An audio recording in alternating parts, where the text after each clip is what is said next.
So our theme for the year is first thing first. Notice there's no S, because you can only put one thing first.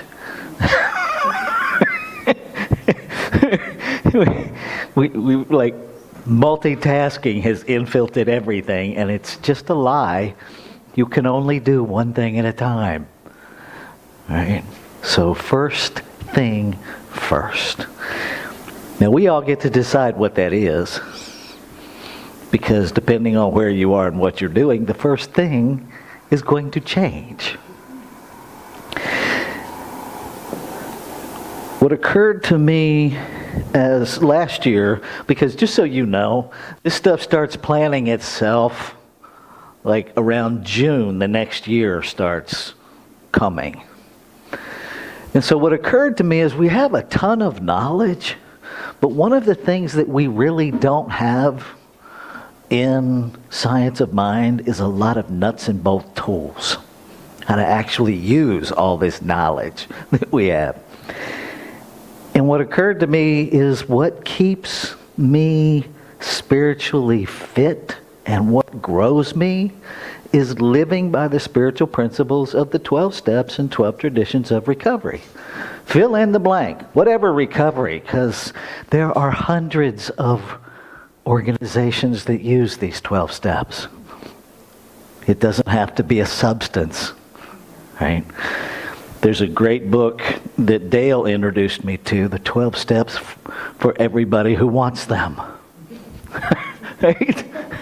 So that book is available to you. It's not attached to anything or anybody. And it plans itself, because there's 12 steps, 12 traditions, and 12 months. So that got real easy. Right?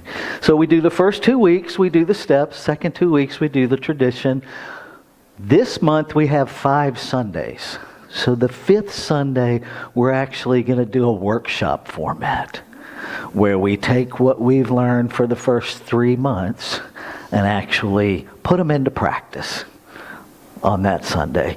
And that's also our brunch Sunday, where we break all the rules and you're invited to bring your favorite brunch item to share. And yes, we actually have brunch during the service. Because if you've known me for more than 5 minutes, you know I have a tendency to break rules anyway, so why not? So this morning, we're starting with step 3. The literal reading of step 3 is this. We made a decision to turn our will and our lives over to the care of God as we understood Him. Now, right off the bat, I rephrase that to God as we understood God. Because I'm looking at a whole lot of women, and if God is a him, what does that do for you? I'm like, no. That we're, if all life is made in the image and likeness of whatever this is, it has to not have a gender and yet have all genders. Right? How do we talk about science of mind without using science of mind words? We get real. First of all, I would need somebody to explain to me which words are science of mind words. I don't think we as a spiritual movement actually own words. Right? They're just words. They're just words. Just like this step is just words. For those of you that are unfamiliar, there are spiritual worksheets, weekly study guides. Thank you, Laura Service, for bringing the racks. So now they're actually organized, because by the end of the year, there's going to be 52 folders over there. So thank you for bringing that. And they're not complicated. They're just quick questions to help you explore what's operating in you. There's no right or wrong answer. Like, here's a tough one. What is your decision-making process? Now, most of us don't even stop to think about that stuff. We just make decisions and then act as if somebody else made them when they don't work out the way we like. Anybody else? Who made that decision in my life? You will find the perpetrator in the mirror. Because we make all of our decisions. We do. But what does it even mean to make a decision? Because that's how this step starts. We made a decision. Now, it implies action, but it doesn't actually say you took any. Okay? If you got 3 birds sitting on a wire, and 2 of them decide to fly away, how many birds are sitting on the wire? 3. Ain't nobody done nothing. Nobody left. They just decided to leave. They didn't actually fly away. Okay? But most of us interpret it as 1. Because the other 2 decided to do something. How many times have you made a decision where you didn't do anything after deciding? Anybody? Right? I made a decision. I'm not going to act on it, but I decided. Newsflash. To make a decision to do something and then not do it is to actually decide to not do it. Just so you know. Because I have a tendency to tell the truth. Right? Pay attention to what you're actually doing. That'll tell you what you actually decided. But sometimes we want to tell ourselves we decided what we think we should decide. Stop shoulding on yourself. Stop shoulding on each other. It just makes us messy. Right? We made a decision to turn our will and our life over. What is your will? No? What is your life? Do you know? Is it, for you, is your life simply the fact that you breathe and have blood running through your veins? Or is your life all of the activities that happen from choices that you make? What does it mean to you to turn something over? What does the care of mean? Because this step does not say, I advocated all of my power to a God outside of me to tell me what to do so that I could be a victim of spirituality. That is not what it says. It says to the care of. Anybody ever been in the hospital? Right? Your body was in the care of people. You didn't advocate your power of choice. Right? Even at our sickest, we still have a legal right to refuse treatment. You turn your will and your life over to the care of. And I invite you to, if God is a trigger word for you, put whatever word works for you. Creation, love, life, a power greater than yourself. And a power greater than yourself can be your spiritual community. Right? When I am mentally, when I see something on TV, like I saw this week, that horrifies my my sense of humanity. I need a power greater than myself to help me remember spiritual principle. And so I pick up the phone and I call my ministerial colleagues, I call mentors, I call practitioners to remind me. Because being a minister doesn't make me infallible. It just demands that I recognize when I'm failing and get back on track.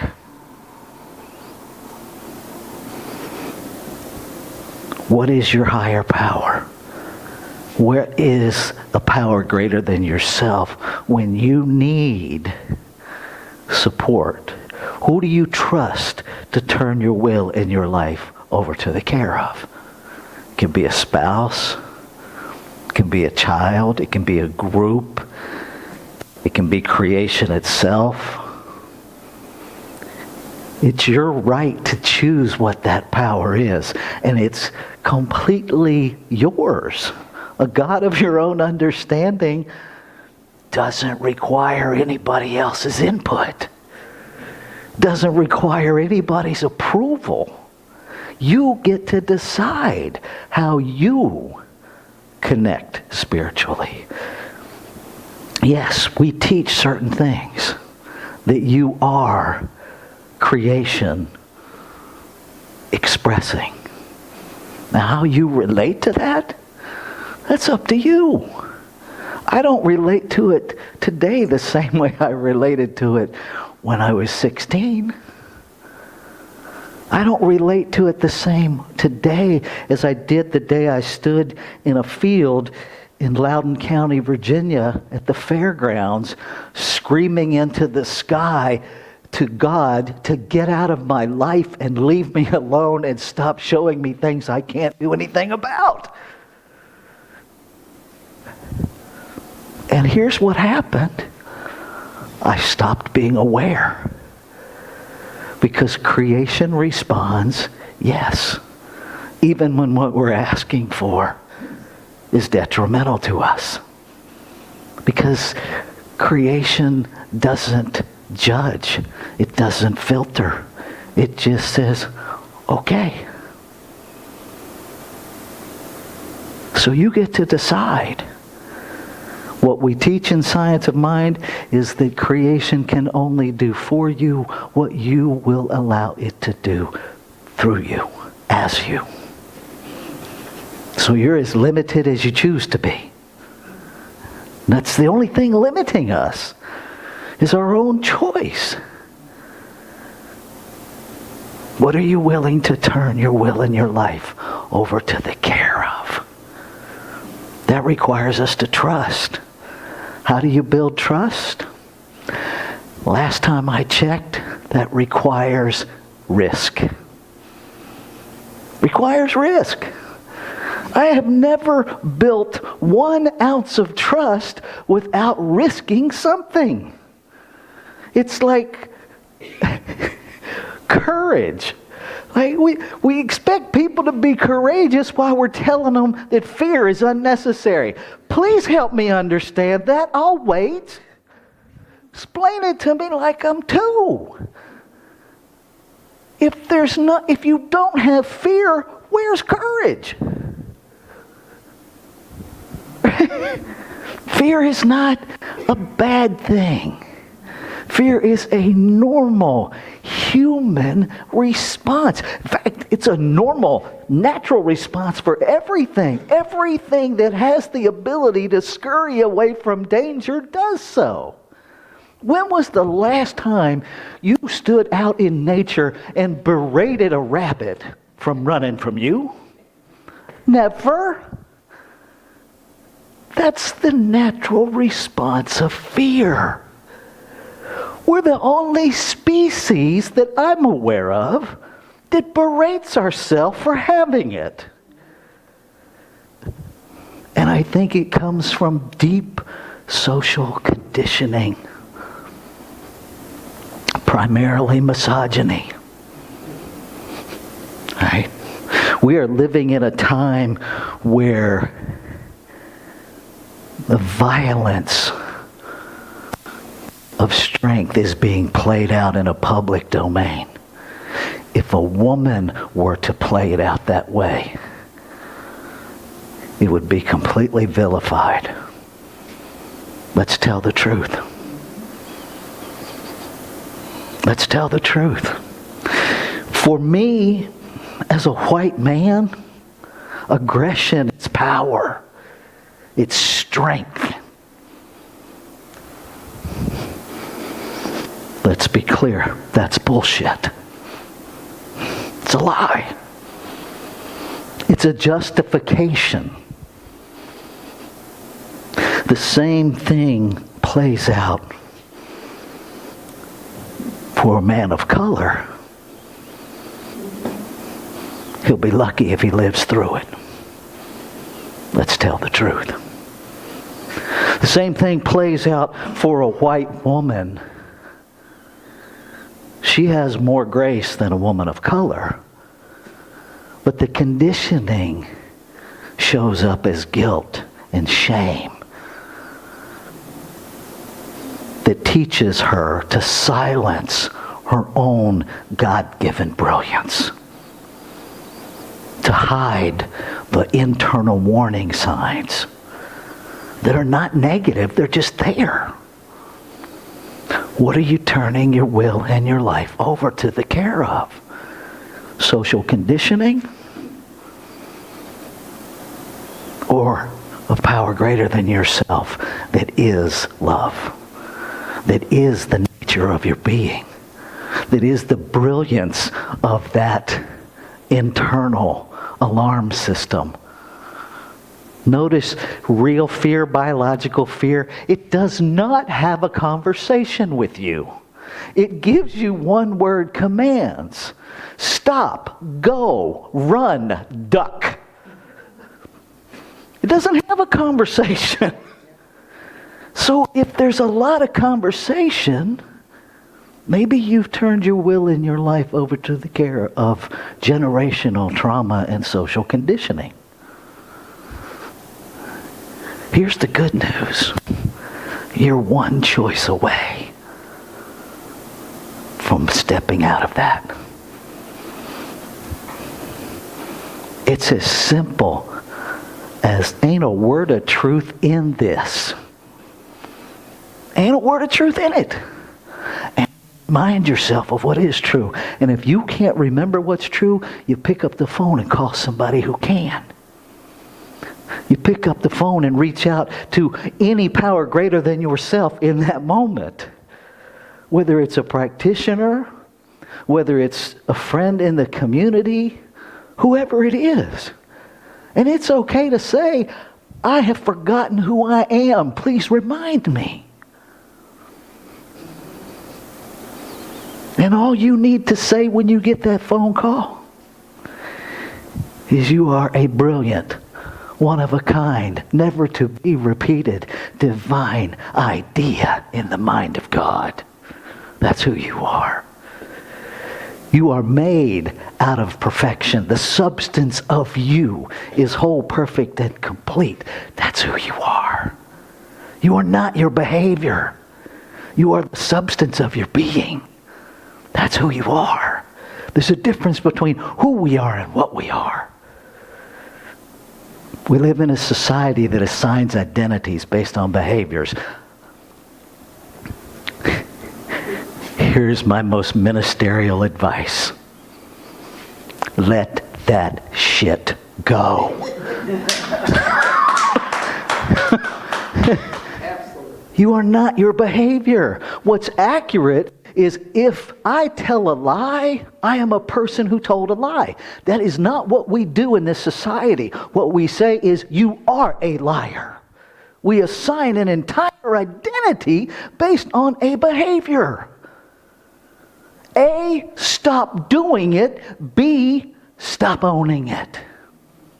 Growing up right over and down the road in Leesburg, Virginia, in the hood. County jail, whorehouse, our house, and the rest of the hood. I'm not kidding. It was the hood. Old man Amos used to sit on his front porch.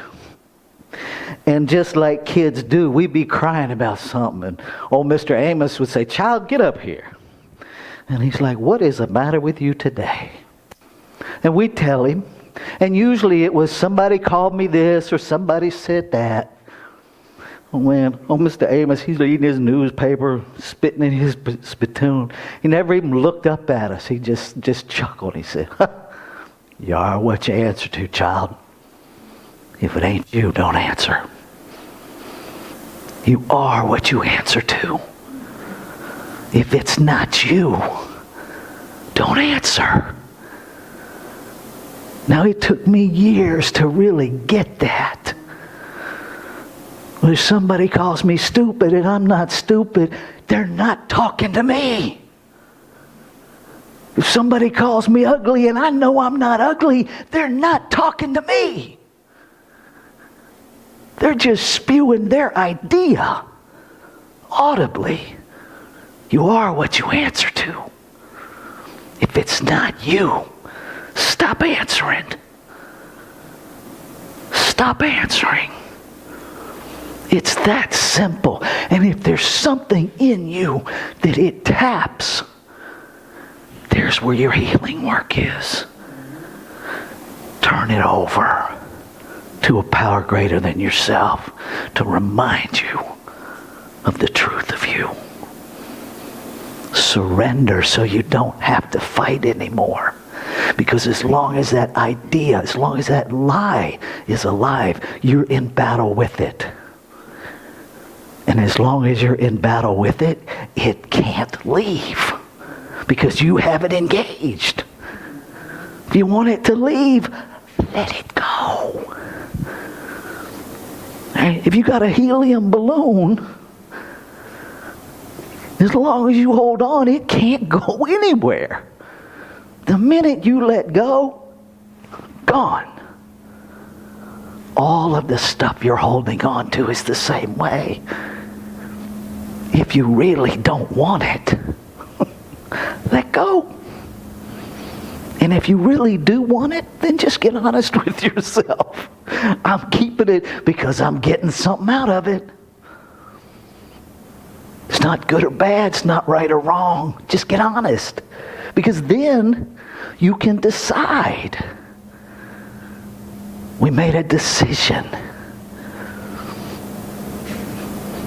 We made a decision. How do we talk about science of mind without using science of mind words? Here's an example. The 12 steps are a brilliant example. They come out of metaphysics. For those of you who don't know, the big book of AA, Bill and Bob were in residence on Emma Curtis Hopkins' High Watch Farm for the majority of time they wrote that book. It's based in spiritual principles. Think about it. 1930s, to have the language of a God of your own understanding. That did not come out of organized religion, people. Right? That was heresy in 1930s. Thank God for the heretics. I invite you to be one. Right? If you want language that's not jargon, hold yourself to task. What does the jargon mean to you? Find other words that say the same thing. Don't depend on me to give you new words, because that won't work. Those are my words. What are your words? Right? What makes sense to you? What resonates for you? And if somebody asks you a question, what do you mean by that?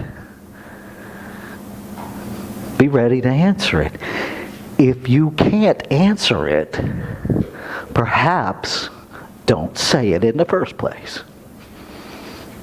What if we all stopped saying things that we can't substantiate? What if we all stopped uttering beliefs that we're not willing to stand behind and say, oh, that's easy. This is what that means to me.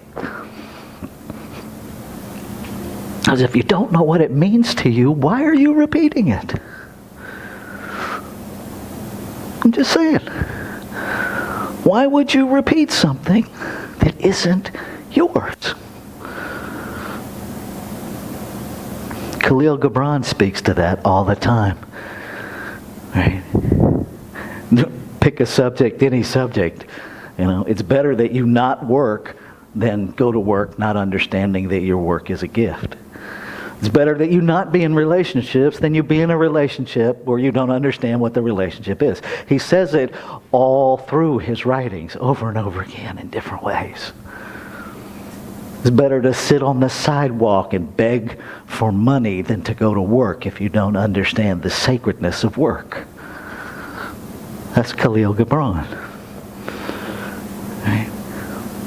Understand what you're doing.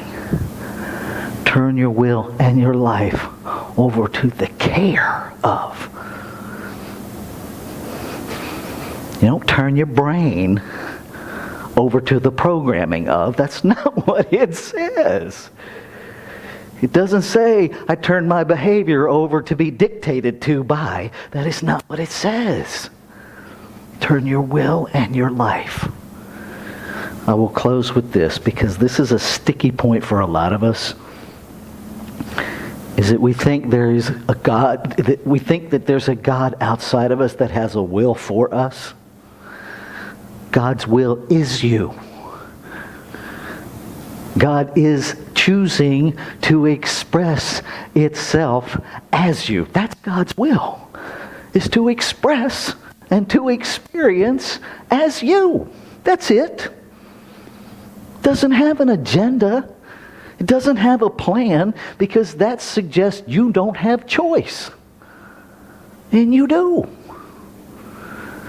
The only will God has, creation has, Spirit has, is to express. And it expresses in exquisite, individualized multiplicity. No two things alike. You are one of those. That is the infinite's will, is to experience itself as you. Perhaps we just get to show it a good time.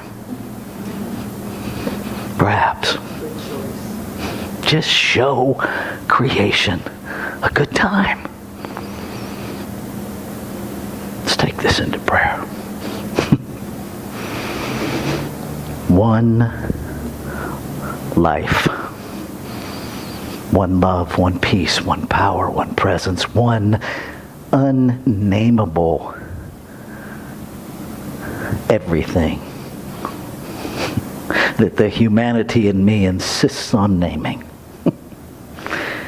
It is beyond any name. And so I recognize it has many, many names. And that it is more than any one of them. More than the totality of them. It is more than the humanness of me can comprehend. And yet, the essence of me recognizes it, because it is the self. It recognizes itself expressing as my life. And what is true of me is true of all creation. Every expression of creation, whole, perfect, and complete substance, expressing for the sole purpose of experiencing itself as that individualized idea, smile in the heart of God, creation, whatever we call it. And so what is true of me must be true of all life, never separate. And so I claim and affirm that every expression of creation is awakening to the truth of its being. And that as we awaken, we surrender, we stop fighting, and free fall into the glory of what is.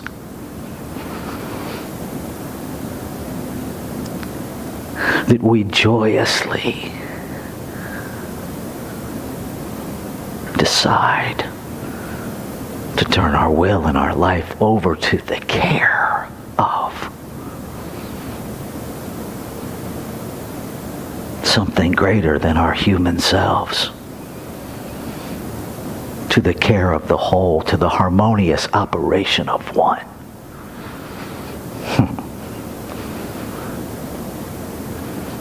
knowing that only good can come of it. And that simply by deciding to surrender, creation says yes and instantly cares for itself in all forms. And so I know it's already done. And I know that letting go is that process of everything unlike it bubbling to the top to be transformed. And so I step into the yes,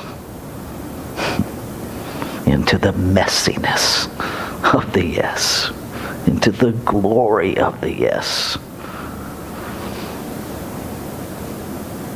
And I trust the care that I am given to guide, to sustain. And so I can let go. I can let go of my agenda.